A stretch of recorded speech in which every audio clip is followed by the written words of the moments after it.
The Wife is First. Volume 1, Planning Ahead. Chapter 31, Shocking News.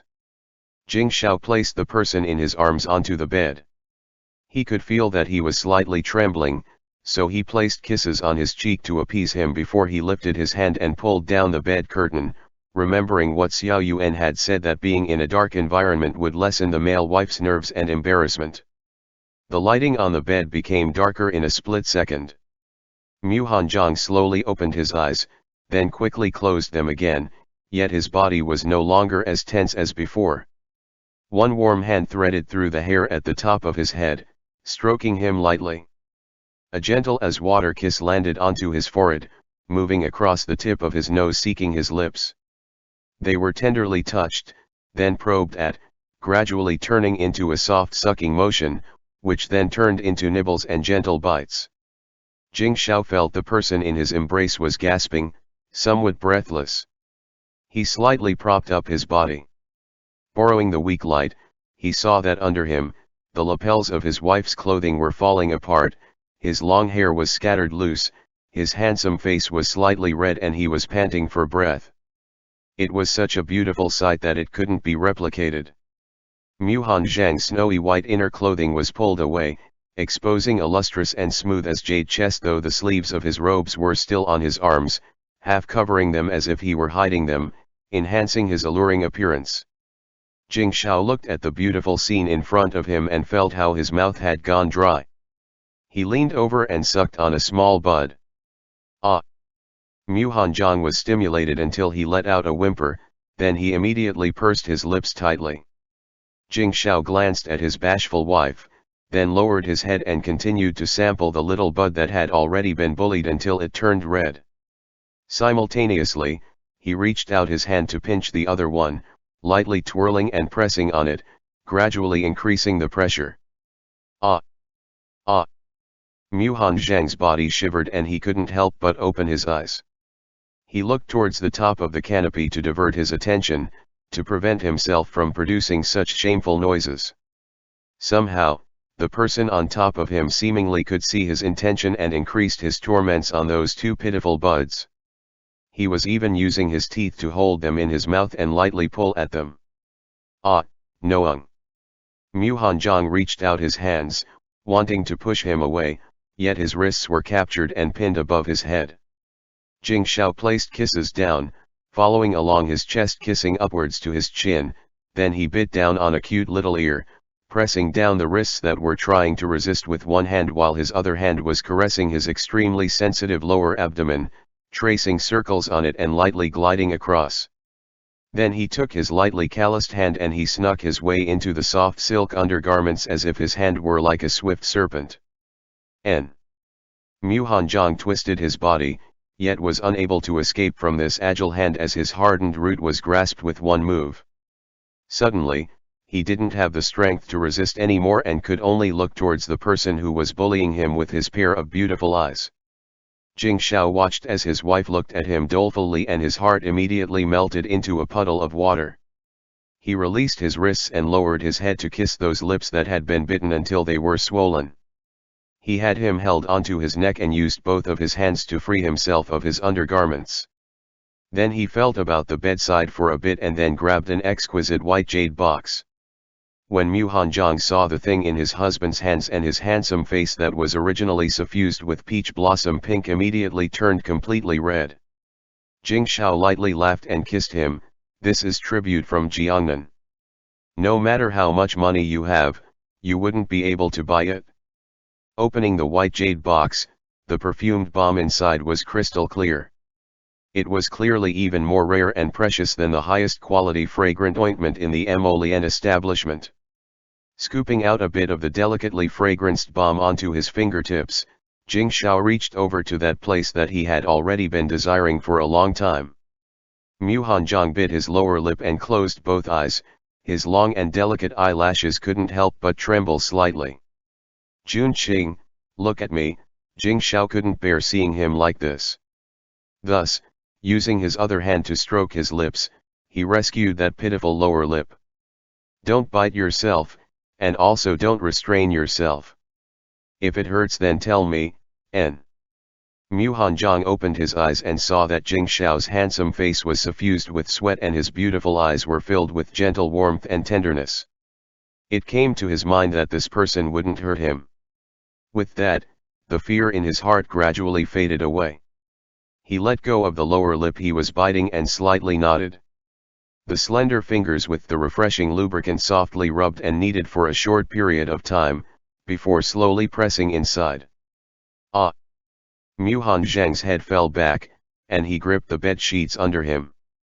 The feeling of that foreign object intruding into his body did not feel good at all, but in the wake of that finger's movements, it gradually became less difficult to bear. However, soon after, another 2 fingers were slowly squeezed in. Is it painful? The sweat on Jing Shao's face had flowed down to his chin, dripping onto the chest of the person under him.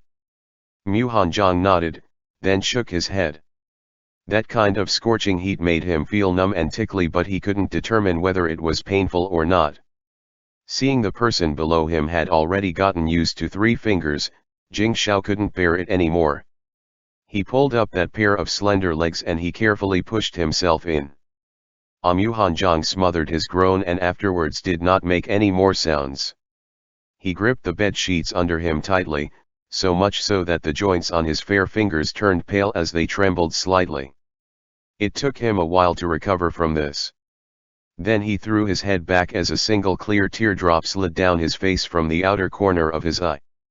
He shuddered and he softly cried out in pain, hurts, ah. Jun Qing, don't be afraid. Relax. Jing Shao was also not having an easy time as he dared not make any further movement. He delicately kissed Mu Hanjiang's eyes and lightly stroked his arched back, until the burst of sharp pain passed. He only begun to move slowly after that. Ah. Mu Hanjiang tightly wrinkled his brows. He had prepared himself to endure a night of torment, but who knew that with the slow and gentle movements of the person above him, the pain gradually disappeared and was replaced with some kind of feeling that was hard to put into words, until Jing Shao touched a certain spot within him. A burst of astonishing pleasure instantly attacked his body, causing the original pained groans to transform into provocative moans in a split second. Jing Shao heard this pleased moan and smiled in relief as he began to move more earnestly. Ah, ha ah, woo, that place, don't, ah. Afterwards, Mu Hanjiang also did not know what he was saying. He only remembered that it seemed as if he had entered into a borderless dreamland and was placed in a small lonely boat, moving up and down with the tremendous waves, unable to remember what his name was, unable to tell whether it was dawn or dusk. Tightly embracing the person in his arms that had fallen unconscious, Jing Shao smiled with satisfaction. This person was finally completely and thoroughly his now. This man was the warmest and the purest existence in his life. Now that he was safely encircled in his arms, no one would be able to take him away from him. Perhaps when he first woke up in this world, he wanted to treat him well due to pity and guilt from his previous life. Moreover, it might also be because of his memories of the previous life that he subconsciously wanted to tightly grab onto this one last person that made him feel warm and safe. But now, in these days when he got to know more about him, Jing Shao found that his every frown and smile all produced a change in his own view. That gentle and patiently enduring figure had already gradually moved from his eyes into his heart. And when they were connected to each other, he felt that in this world, there would never be another happier or more fortunate event. As the saying went, behind the lotus flower curtain they took pleasure in a warm spring night, and from then on, His Highness loathed attending the morning court even more.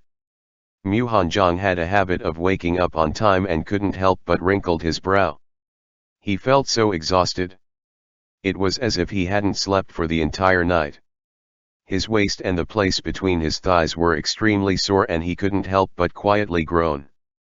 He carefully thought about what had happened last night and his hazy eyes instantaneously became awake with his distinctly handsome face was rapidly dyed scarlet. He didn't know if the person behind him who was hugging him tightly was awake yet.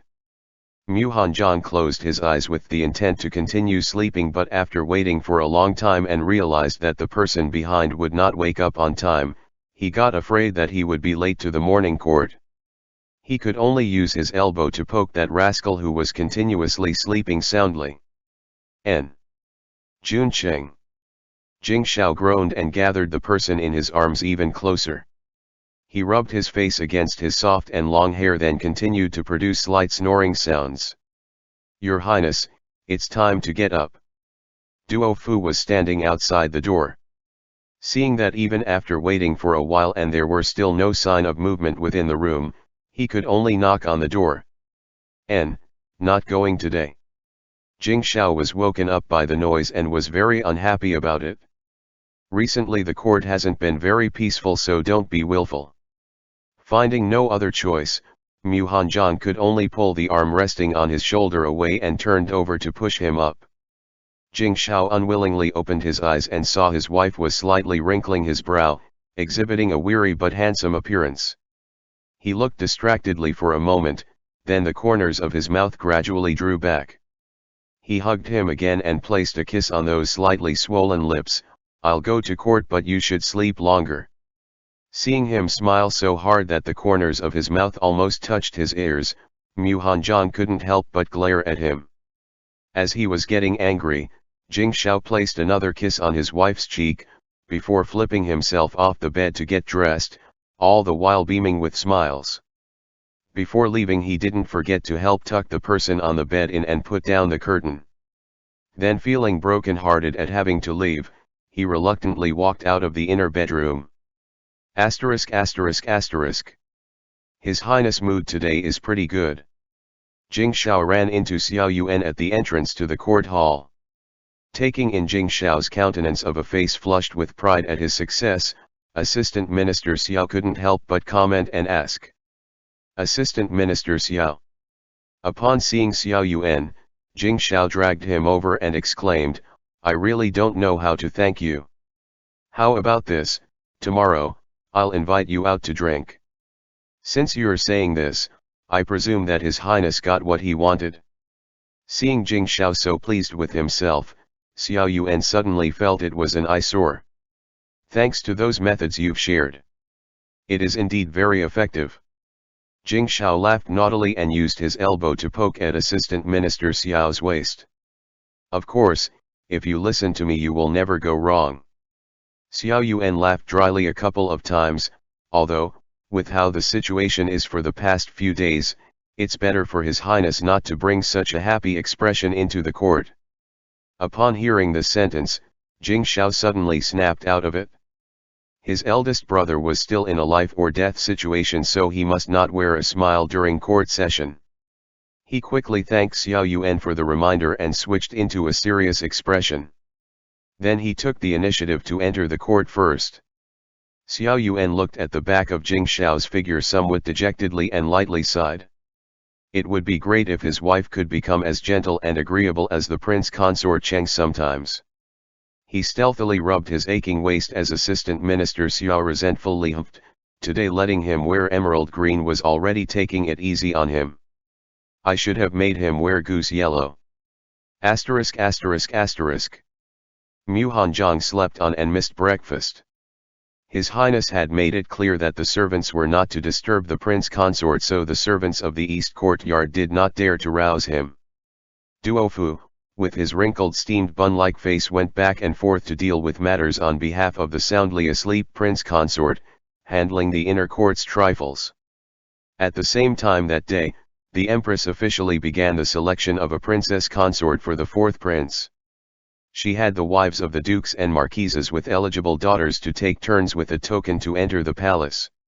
This so-called flower appreciation was truly something that people liked to take a good look at. Based on the principle of the first one seen would leave the lasting impression, the Marquis of Beiwei took the first token, and on that very day, she took her daughter to enter the imperial palace. However, the Duchess of Mao was equally as proactive. As a result, due to some unknown consideration, the two families unexpectedly entered the palace at the same time. *****. Jing Shao wanted to go straight home after the court session was dismissed, but he was called by his imperial father to come to the imperial study to have a discussion about the topography of the Yunnan-Tibet region and the situation in the southwest. I heard that you sent 2 imperial guards to accompany Jing Chen. Emperor Hongzheng changed the topic of the discussion and suddenly brought up the second prince who had gone to the southwest to conduct secret investigations. Jing Shao's careless attitude suddenly became serious. He lowered his eyes and he said, "I noticed that second elder brother didn't have much usable manpower by his side, so I just arranged a couple of skilled guards for him to use." Emperor Hongzheng glanced at him profoundly, then slowly said, "It's fortunate that they were skilled. When they return I will heavily reward them." The pupil of Jing Shao's eye suddenly contracted. He suddenly raised his head and asked, "Your Majesty, did something happen to second elder brother?" End chapter. The Wife is First. Volume 1, Planning Ahead. Chapter 32, Experimenting. Jing Chen was ambushed at the border area of the Southwest Territory. Emperor Hongzheng picked up the confidential letter on his desk and gazed profoundly at Jing Shao. "Did second elder brother get injured?" Jing Shao asked in shock, but seeing Emperor Hongzheng's calm demeanor, he realized that his brother should not have run into something life-threatening. Only then did he slightly calm down. Emperor Hongzheng measured him with a look and then handed the letter in his hand over to him, then said, "See for yourself." Jing Shao quickly opened the thin piece of paper. He schemed over the conventional greetings and anxiously searched for words indicating that he was safe. Fortunately, the guards given by the third prince risked their lives to protect me. This prince was not severely harmed and will return to the capital within a few days. Seeing this line, Jing Shao exhaled and then read it again from the beginning, before returning the letter back to his imperial father. The meaning of the letter was that the situation was already becoming clearer with just a few words regarding the assassination attempt. But when taken in consideration the kind of person Jing Chen was, it meant that it must have been an extremely treacherous situation. Jing Shao slowly clenched his fist. If these were people sent by the Southwest King and they were not able to accomplish the goal this time, they would definitely return with a new course of action. The Southwest Territory was 3,000 li away from the capital, and he didn't know what hidden dangers there might be along the way. As he pondered over this, his thoughts wildly whirled through his mind. Imperial Father, for those 3,000 li, the mountains are tall and the journey is long. If this son may be so, be bold and ask Imperial Father to allow this prince to take a troop of soldiers and horses to go to second elder brother. Jing Shao knelt on the floor and asked earnestly. Jing Chen has already said that there are no problems. Get up now. Emperor Hongzheng sat back on the throne, picked up the petitions on his table and began to read through them. Imperial Father. Jing Shao refused to get up. Leaving aside the Southwest King who never did things by halves, since this kind of an incident had happened, perhaps it was someone else using underhanded methods and making use of the Southwest King as their scapegoat. After a long time, Emperor Hongzheng glanced at Jing Shao, who was still kneeling, and sighed helplessly. Zhen has already sent people to go. Only after hearing this did Jing Shao felt relieved. The 50 soldiers he had sent to protect his brother would surely still be following him, and since this dangerous situation had occurred, they certainly would have revealed themselves already.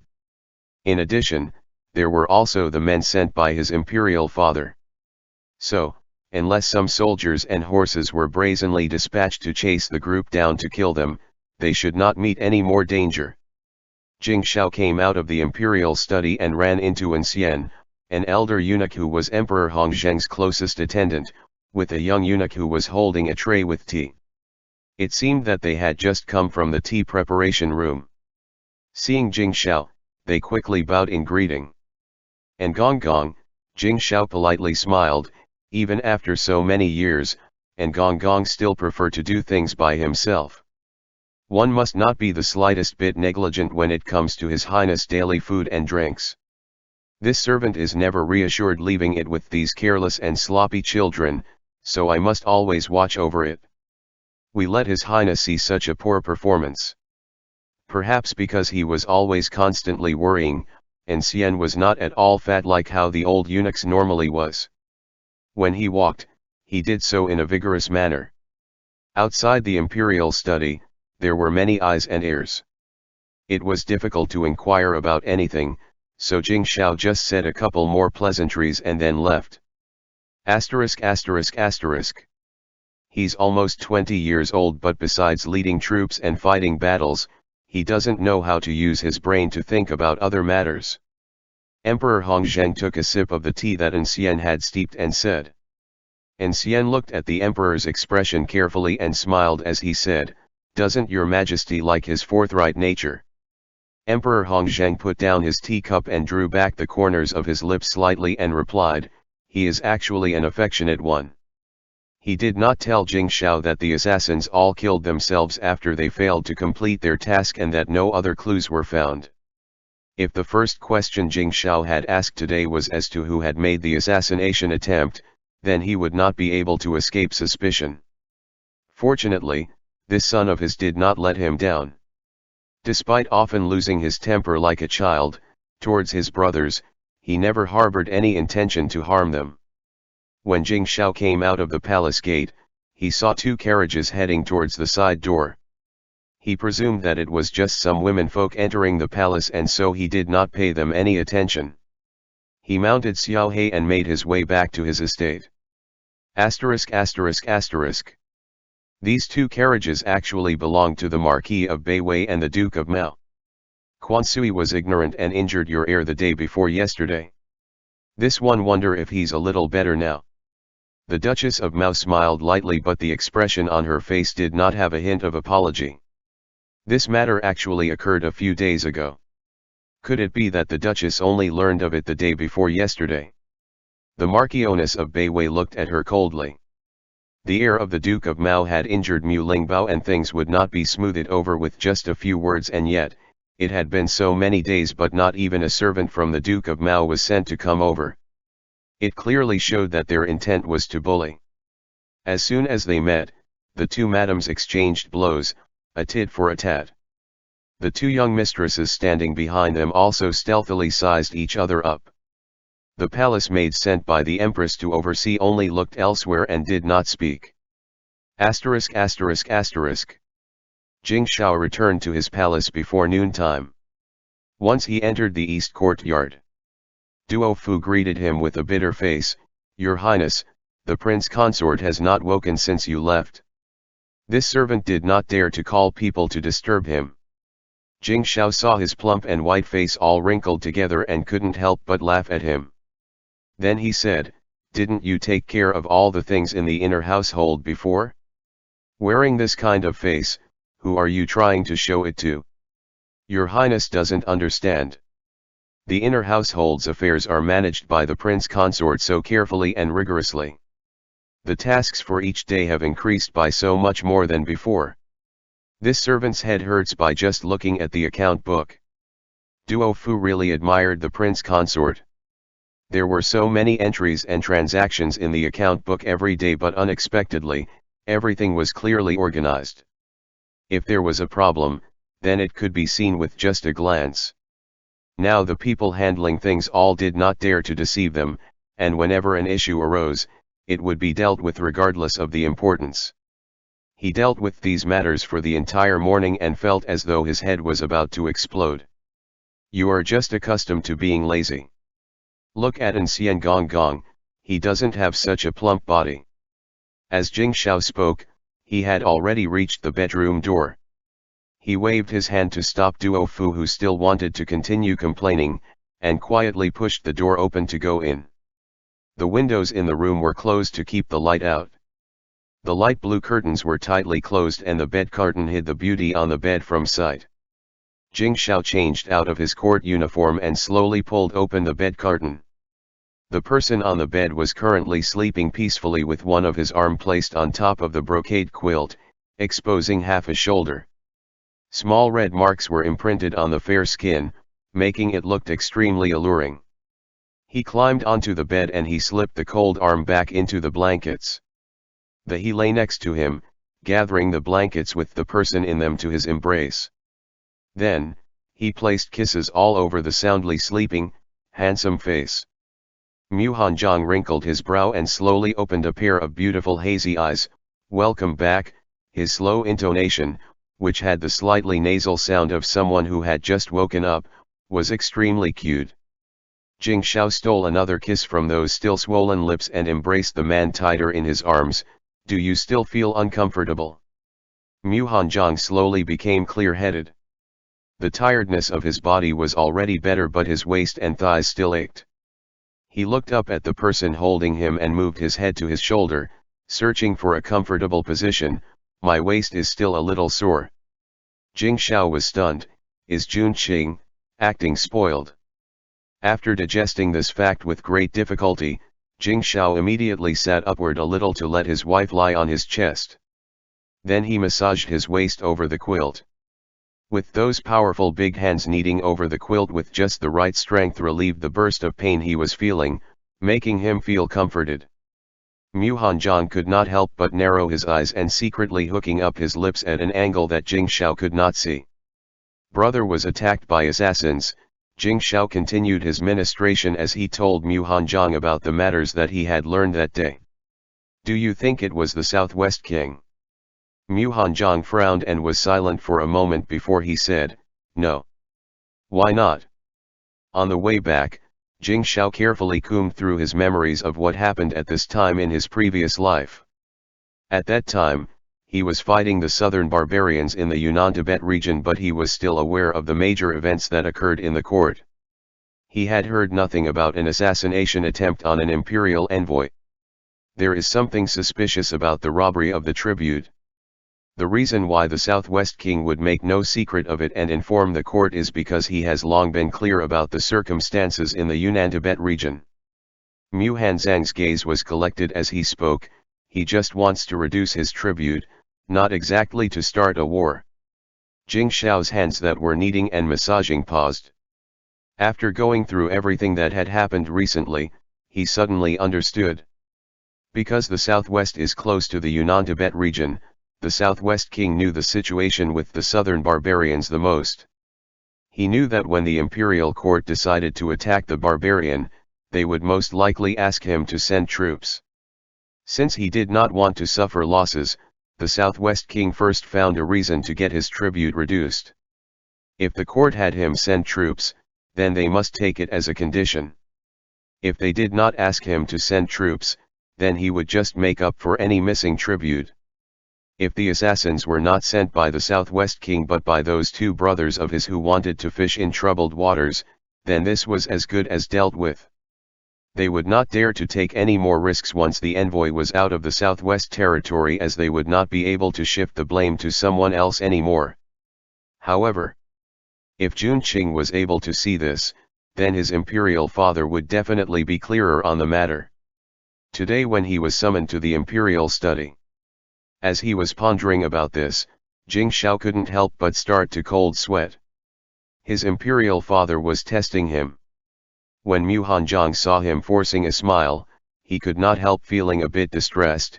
With how the discussion with imperial father-in-law went, he definitely does not doubt you.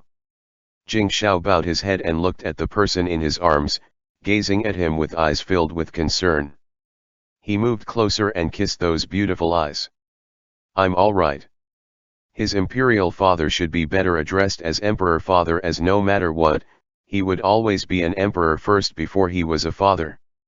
Having suffered a lifetime's loss in his last life, in this life he should have been more aware. The next day, the Marquis of Beiwei household sent people to gift them muskmelon from the northwest. It's strange that the Marquioness of Beiwei would unexpectedly send us muskmelon. Jing Shao pinched a piece of already cut melon. The melon planted in the northwest ripened early and was also bigger than the ones planted in the central plains. They were also very sweet. The Marquis of Beiwei's military power was based in the northwest and he bought a lot of land there for growing melons and other fruits. I heard from the servants who sent the melon said that when mother came back from the palace yesterday, she was full of smiles.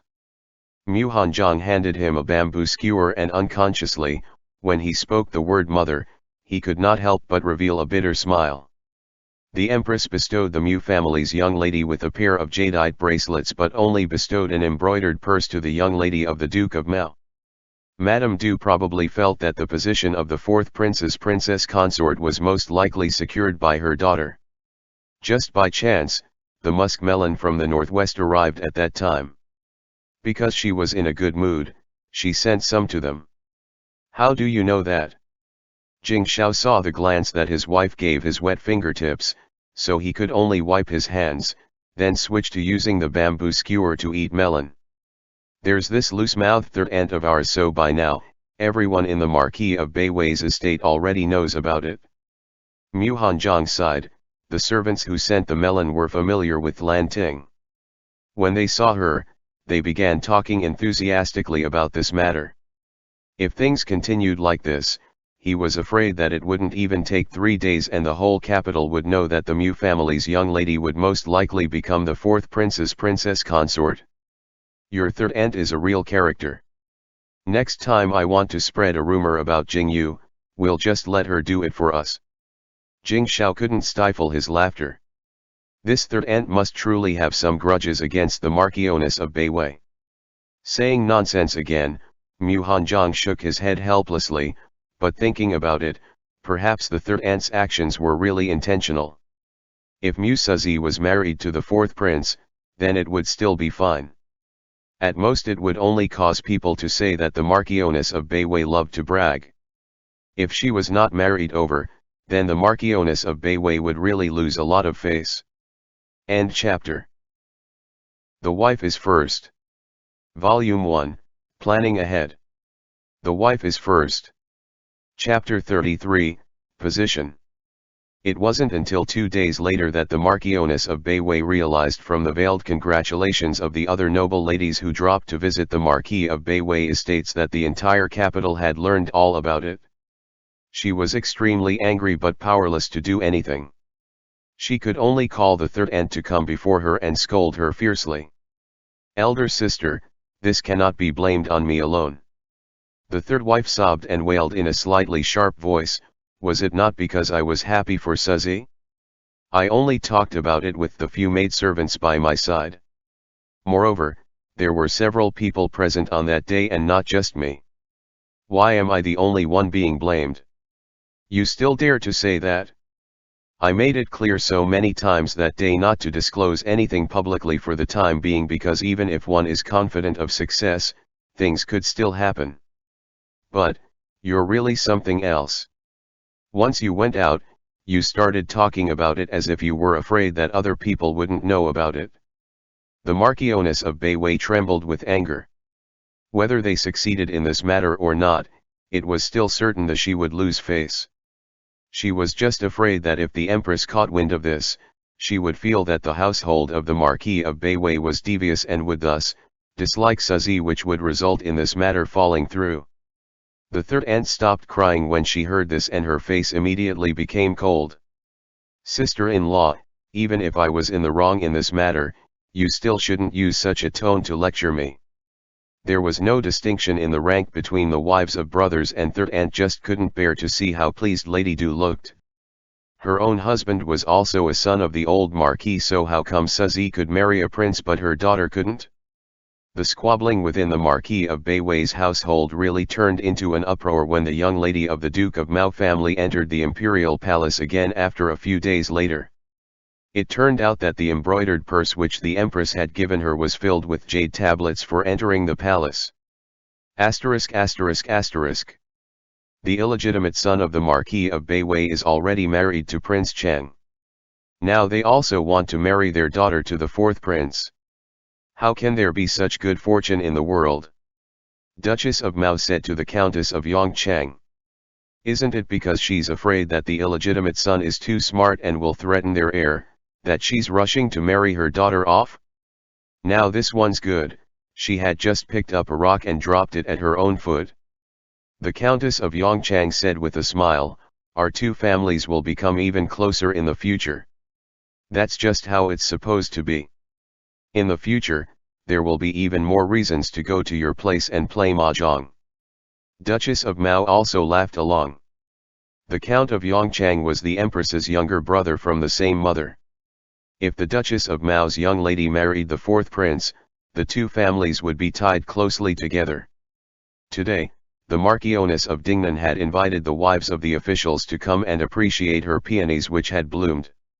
Why didn't Sister Du come? The Marchioness of Dingnan used to be a second wife, and was younger than most of the noble ladies in the capital. I'm afraid she won't be coming out for the next few days, the Countess of Yongchang said as she covered her smile with a handkerchief.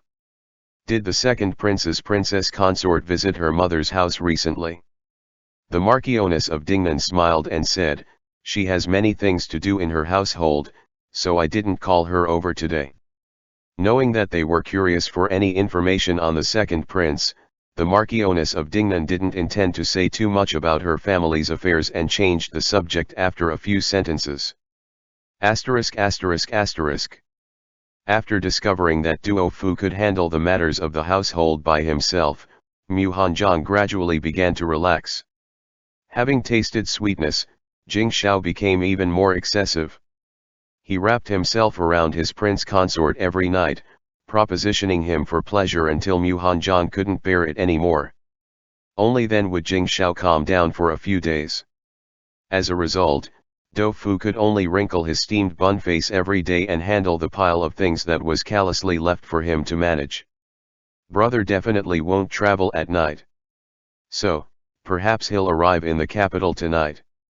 Mu Hanjiang helped Jing Xiao fasten his wrist guard. Seeing Jing Xiao's anxious face, he sighed and said, in any case, you should have breakfast before you go. Jing Xiao's brother was supposed to return today. He had just finished bathing and didn't need to go to court. On his way back from the southwest, Jing Chen would certainly pass by the southern walls of the city.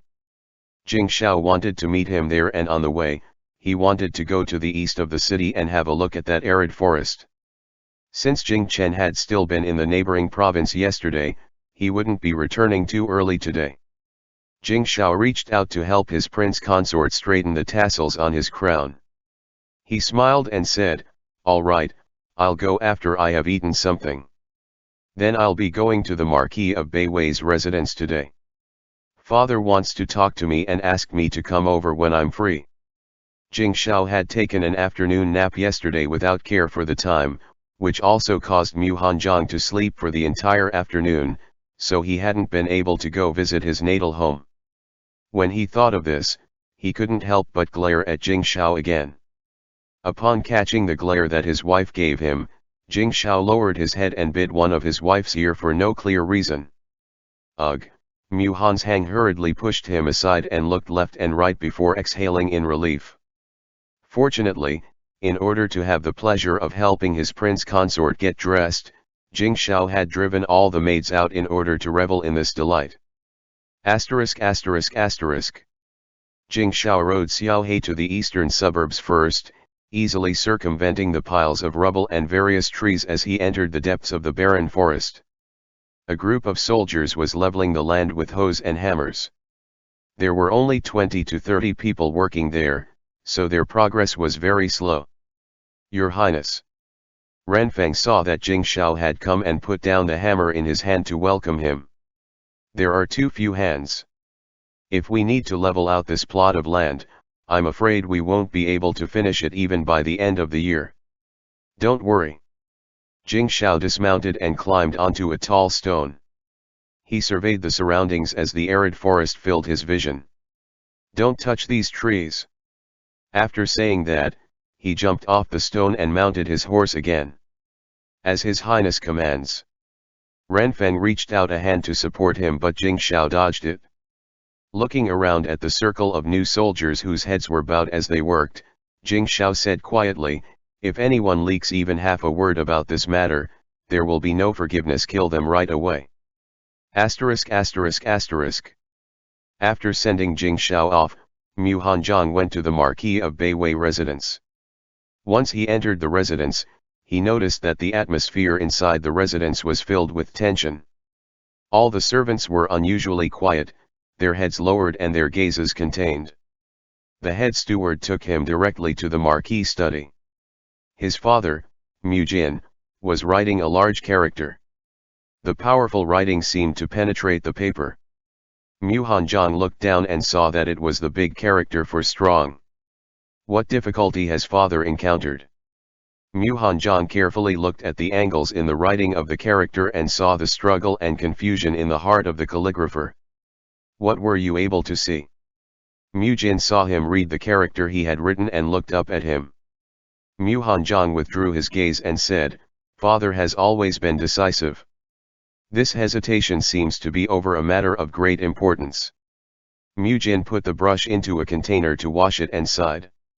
"You've always been smart since childhood and can see everything clearly. This time, it's because father was greedy." This son thought that when father decided to marry the son to Prince Chang, he had already made a decision. Mu Hanjiang raised his hand and rolled up the written paper before spreading out another blank sheet of paper. The dispute over the crown prince's position is a matter that people will fight over to their last breath.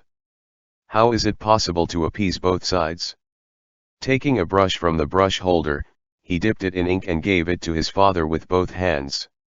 Mu Jin looked at it for a while and took the brush in front of him. After a long time, he laughed and said, "Appease both sides. Well said." He raised his brush, and this time wielded it without any hesitation. This time, the character for strong was written incomparably smoothly, all in one go. Animosity had developed between the households of the Marquis of Beiwei and Duke of Mao over the selection of the fourth prince's princess consort. The Empress had used this matter to slap the Marquis of Beiwei household hard in the face in order to satisfy the Duke of Mao's household. Only then did Mu Jin understand why the Empress had selected his second son when they decided who would be Prince Cheng's consort. At that time, she had already planned to forsake the Marquis of Beiwei family, and now, he could only do something about this. "I intend to officially promote Qiu Yuniang to the secondary consort position next month." Mu Jin put away his brush and looked up at his second son. "Prince Cheng's concubine is the legitimate daughter of the Assistant Minister of War. As the Prince Consort Cheng, you should have a higher birth status." Mu Hanjiang was stunned. He hadn't expected Mu Jin to actually take him into consideration this way. Even though he knew that the Marquis of Beiwei was just using this method to express his standpoint, he still couldn't help but feel slightly moved. He bowed in respect, thanking father for his consideration. "This son will thank you in advance on Madame Qi's behalf." Xiao He ran too fast, and soon arrived at a pavilion 30 li south of the city. Jing Xiao sat in the pavilion and got extremely bored as he pulled up grass to feed Xiao He. It wasn't until dusk that he saw a blue carriage approaching slowly from afar. Jing Xiao immediately rode Xiao He out at a gallop and rushed in front of the carriage, frightening the driver. The guard in front of the carriage pulled out his sword with a shuala sound from his waist and called out, "Who's?" "Your Highness." Jing Xiao waved his hand and asked, "How come you only got here now?" "His Highness is injured, so we dared not travel too fast," the imperial guard explained. Jing Xiao frowned. Then he jumped onto the carriage and quickly entered it. When he saw the situation inside, he was immediately full of anger. "Brother!" Jing Chen was leaning against the wall of the carriage with his full upper body wrapped with white bandages. Seeing Jing Xiao, he couldn't help but frown. "I already said not to come and pick me up, why don't you ever listen?" Jing Chen said. End chapter.